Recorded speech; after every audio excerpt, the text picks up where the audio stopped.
everyone. Welcome to the Women in Motorsports. Joe Samdiego here, along with Daniel Zeri from Racers, the girls behind the helmet. We are very excited to have you join us today as we talk about some of the women in motorsports, and we encourage everyone to take 5 minutes, subscribe to our Patreon, keep us on the air so we could keep reporting on all the women racing around the world each and every week. A big thing to Colin marking the show for being our Patreons, and of course, buy me a coffee. You want to do a one-time contribution towards the Grid Network will be greatly appreciated. And of course, if you're in the chat, be join the discussion in the chat room, because we're going to first talk about the W Series. They're back. Daniel, Miami International Autrodome, a temporary circuit. I gotta say, the circuit, considering this is a football stadium parking lot, they really went all out with the fake marina, the fake condos, the tent area. It really presented a fun vibe, and see the W Series really thrived on it. And of course, one of the drivers that really thrived throughout the weekend, Jamie Chadwick, swept the weekend. I know a lot of people predicted her to win and pick a winner. I think she set a new record for the most people to get a winner right. However, race one, she said she felt she got a little bit lucky because of that last lap action with her, Emma Kimmelainen, and I believe it was near Marty in the last lap, or Marta Garcia on the first race. And then she got the lead, got the win, and then she said it built up the confidence for race two. Do you think with Jamie Chadwick, this could be her toughest championship season in the W Series? Hello, hi everyone. Thank you, Joe, for having me as well. I think you perfectly summed it up. It was a great start of the season for W Series. Of course, a lot of you guys have predicted Jamie to be back on top of the races. But as you mentioned, the first race, she was a little bit lucky, let's be honest, because Emma Kimmelainen was a little bit faster in race one. And then there was some really crazy action towards the end of the race. Emma had the contact with Marta. Marta got penalized also. She was initially on the podium and then got penalized. And she just kept it clean, and she in both races, and she capitalized on the others' mistakes in both races. And even though, especially in race one, while in race two, she kind of started from the pole position and then kind of checked out straight from the beginning. I think also she was not the fastest, but really had no mistakes. She really knows how to win, because this is really making a difference in W Series. The championship is not super long. There are not that many races, even though the calendar is definitely expanding compared to the initial two seasons. But it's still very much about consistency, and this is what Jamie Chadwick is all about. She knows how to win. She knows that when she doesn't have the best car, she knows that a podium is all right, because ultimately it's going to make a difference towards the end of the season. And this is basically what she did, and in doing so, she got a bit lucky that I think the others were a little bit rusty. As the season will go on, I think there will be less mistakes. Also, it was the first time for a lot of them in a street circuit, so that could potentially, as we go towards some more traditional racetracks, that could be a factor also.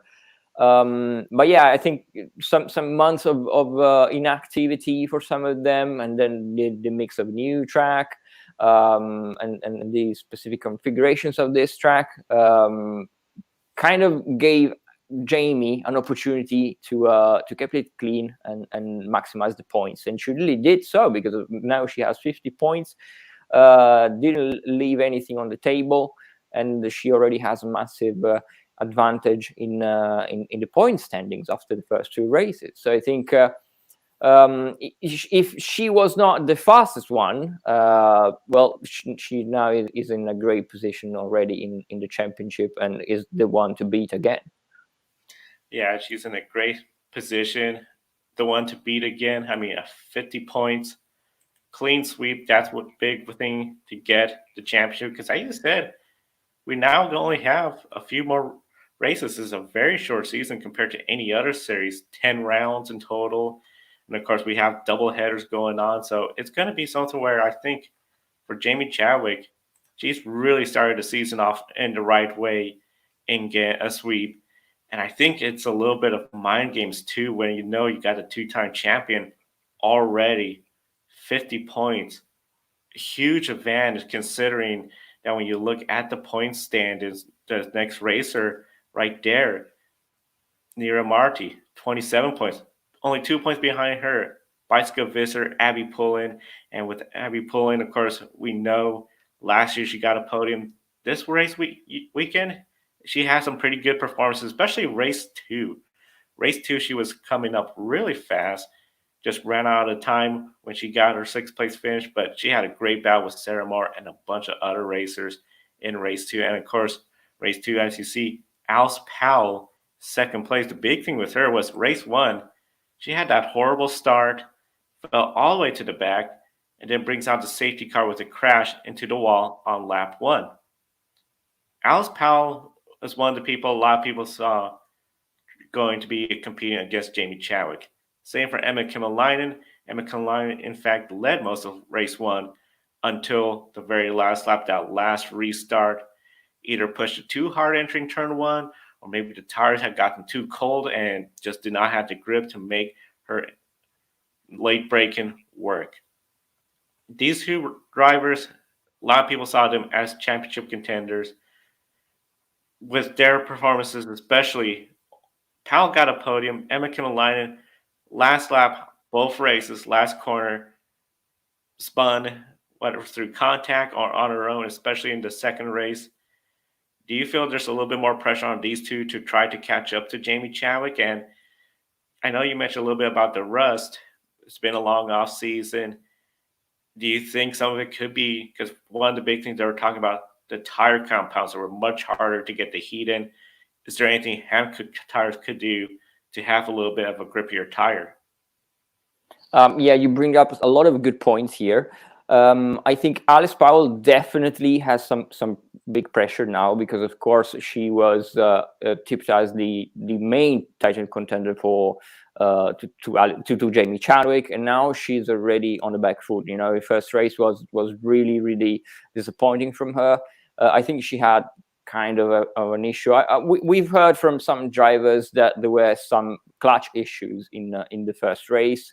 Where quite a lot of drivers stalling on the grid, which is especially for Formula Regional cars, it is an issue that sometimes do come up. So I think, this is something, and also the rust was not only on the drivers, but also some on the cars, on the series as well.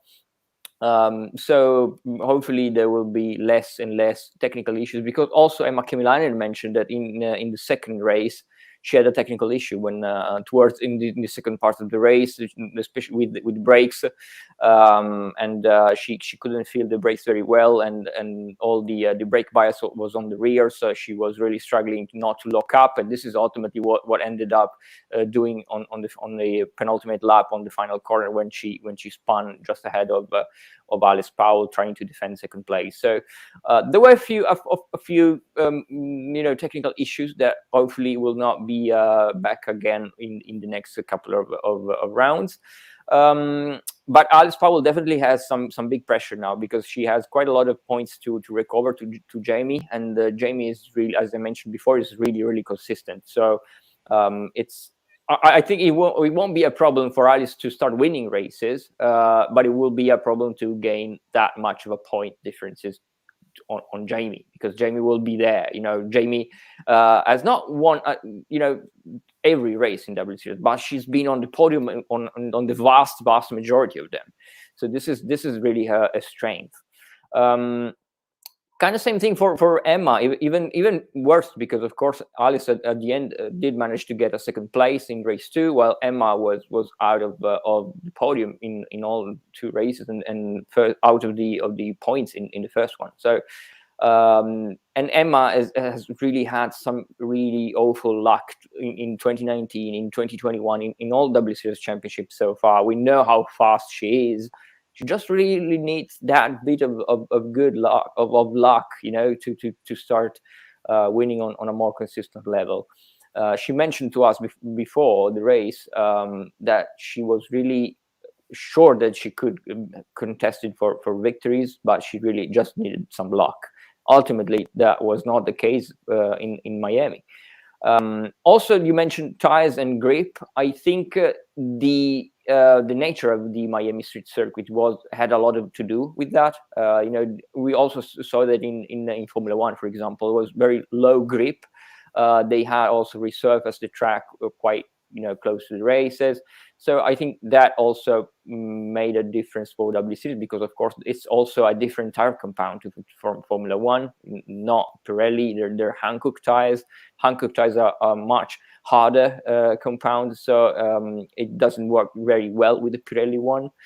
So I think that also has to be taken into account. There was not a lot of grip for W Series drivers, and also adding to the fact that the track was new and stuff like that, it was more of a challenge, definitely. Definitely more of the challenge. One of the big things when it comes to this championship battle, one of the challengers, Nira Marti, fast all race weekend, right there behind Chadwick. Yes, she is quite a ways behind Chadwick, but overall she showed plenty of speed. And then Bicycle Visser, much better start compared to last year. Last year just seemed to have rotten luck, no luck at all, including that big crash in Spa during practice. And so, Dan, when it comes to Nira Marti, I know on Grid Life pre-race Saturday, we talked about how she was one of the drivers to watch, especially battling what we call the big three of Chadwick, Powell, and Kimalainen. Do you feel that Nira Marti is at that level where we're going to see her week in and week out contending for the podiums and potentially pushing for the win against Jamie Chadwick? I think so, yes. Nerea, I kind of expected Nerea to be up there with Jamie, Alice, and Emma. I think really those four drivers are the ones that, the really top drivers in W Series right now. Nerea scored her first pole position, which was really great. But we also have to remember that she's 20 years old and she has yet to win a race. The moment when she starts, she wins her first race in W Series, I think really something will click in her, and to start thinking about long term on championship level compared to one round success. I think this is something. When I last talked to her, we were thinking and speaking about start winning her first race. Once she does that, once she manages to do that, I think she will start to think more on the long term. And she was there right there in the podium positions throughout all the weekend. She got unfortunate with the penalty on race 2 that brought her back to P3. Luckily, she didn't lose the podium like happened to Marta Garcia in race 1. You mentioned the Bajskevise, who is also quite right there. It's great to see Bajske again fighting for the podium. She did manage to do so in race 1, even though for the penalty of Marta. But finally, she seems to be back. Not quite there yet on a race winning pace, but very much more of an improvement compared to last year. And also, I think also Belen Garcia did really well in race 2. Belen is the teammate to Nerea Marti, a really strong all-Spanish team. And she was quite strong in race 2. So I think she is also one that can have probably her first podium soon. Jess Hawkins had the first podium. So really great to see her in second place on Saturday. But very, very unfortunate in race 2 with that technical issue. As I mentioned, quite a lot of technical issues throughout the field. So that will be something to hopefully not see again in the next couple of rounds. Yeah, and the next round will be in Barcelona 2 weeks' time. So not a whole lot of in-between time. Do you believe this will be an advantage for the W Series, since they prepare the cars? We're going to have less clutch issues, less technical issues, and then for the drivers, Now that they're in that mode of this is the race season, we just completed a doubleheader. We're going to Barcelona the second round. Do you think it's going to be overall a race where we're going to really start to see where everyone stands? And Barcelona is notorious for being hard to pass. Will qualifying be the most important part of the weekend? Yeah, I think your question is really two separate ones, because from a driver's point of view, yes, they're coming to Barcelona just 1 week, basically 2 weeks into the championship, but with already 2 races down. So they are straight into the championship. They will be really back into the top of their game. On the car perspective, don't forget that next week in Barcelona, we will have different cars compared to the ones that were racing on Miami, because logistically it was really difficult for them to ship the cars back to Europe in time for the race. So those cars will go straight to the next round, while in Barcelona they will have the Toyota Racing Series cars coming from New Zealand. So we will have totally different cars, even though the chassis are the same. But these drivers have never been into these cars, so these specific chassis. So it's going to be quite different, I think. Of course, it's also different engine. They will have Toyota engines compared to the Alfa Romeo Autotecnica ones that they are used to racing. Also, Barcelona is a track that they all know, either because they raced before or because, of course, there was pre-season testing there, so they have plenty of data. And there are some drivers that have some good mileage at that track. There were some fast drivers in testing, so they will kind of know what to expect from Barcelona. But there is this massive difficult thing of adapting to the new cars, to the Toyota Racing Series cars, while the Tatus that went to Miami will go straight to Silverstone. That's a really good point you bring out about the new car, Toyota engines. It's going to be really interesting to see if there's much of a change for the drivers, the teams, and if there's much of a shakeup with the results as well. So, of course, W Series in 2 weeks' time, and of course, we'll be previewing that race right here next week. And then, of course, Saturday, we're going to have it on our pre-race show, and then Sunday on our wrap-up show right here on the GRIDnet. So be sure to subscribe. Now, Dan, I know you were out and about this last weekend covering some Italian Formula 4 and some of the racers over there this past weekend. Oh, yes, I was. I was in Imola for a Formula Regional European Championship, and especially Italian Formula 4 Championship. This is a really, really interesting season for Italian Formula 4. Quite a lot of interesting new drivers coming from karting, a lot of great new talent. Also some returning drivers, quite experienced in Formula 4, even though we are speaking about really young drivers. But all the drivers that are also coming from the big academy projects or sponsored and supported by F1 teams already. So it's a really vital championship to watch for the stars of the future, let's say. And we had 2 females on the grid. One is one that we have always followed last year, Maja Veug, the first female driver of the Ferrari Driver Academy and the first female driver of the Italian Formula 1 team. Here she is. She's racing with Iron Dames and Iron Lynx, so also a partnership with another big projects aiming for the enhancement of women in motorsport, Iron Dames. And of course, Maja had a really strong start of the season in Imola. She was really, really good in qualifying. It was a difficult situation because it was raining on Friday in free practice and also in the morning of Saturday. So qualifying was really tricky. They went out on with the gamble of the tire choice. They had to choose between the wets and the slicks. Most of them went out on the slicks because just before qualifying, the rain had eased. So that stopped, and Maya decided. She told me that it was her call. So really, props to her. She decided to go out on wets because she saw that there was still some places which was a little bit too damp. She had the call, and ultimately it did pay off because she led most of the qualifying session. She was P1 throughout the session, and in the very final minutes, some of the drivers improved, and she was P4. Then one driver got penalized, so she was up to P3. And this is in a grid of over 30 drivers, almost 40 drivers. So, and all very, very much competitive.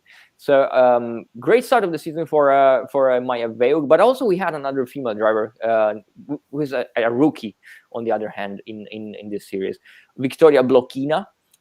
She is just making her full season debut in single seaters. She had this winter the Formula 4 in the United Arab Emirates, where she was quite okay. She did a top 20 in Yas Marina in Abu Dhabi. But really, this is a big step forward for her. And also, she also did the same call on the tires in strategy in qualifying. She also went out on wets, and ultimately it paid off, and she was P9 for race 2 and P11 for race 3. So that was quite a big debut for Blokina, who is racing for PHM Racing, a German team.